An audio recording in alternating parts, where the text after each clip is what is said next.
Beynəlxalq münasibətlər üzrə Türkiyəli ekspert İsmail Cingöz qlobal infoza açıqlamasında mühüm fikirlər səsləndirib. O, Rusiyanın Azərbaycana qarşı yeni həmlələr etdiyini bildirib. Stat: Keçmişdə separatçılar tərəfindən siyasi simvol kimi istifadə edilən Biz və Bizim Dağlar abidəsinin Rusiyada açılması sadəcə mədəni fəaliyyət hesab edilməməlidir.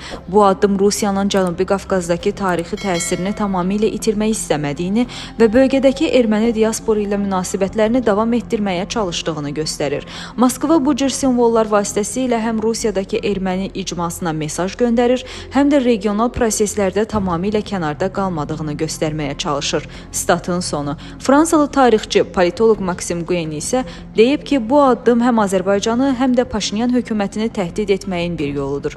Stat: Rusiya 2023-cü ilin yayına qədər Xankəndidəki separatçı quruma silah-sursat vermiş və azad edildikdən sonra bölgəni boşaltmağa məcbur olmuşdu. Rusiya prezidenti Vladimir Putin dəfələrlə bəyan edib ki, Ermənistan Praqa bəyannaməsinə uyğun olaraq Qarabağı Azərbaycan ərazisi kimi tanıyıb.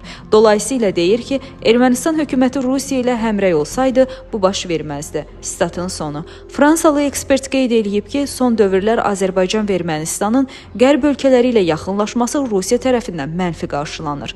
Yazını tam halda şərhdəki linkdən oxuya bilərsiniz. Əziz izləyicilər, xəbərlərdən məlumat almaq üçün kanalımıza abunə ola bilərsiniz.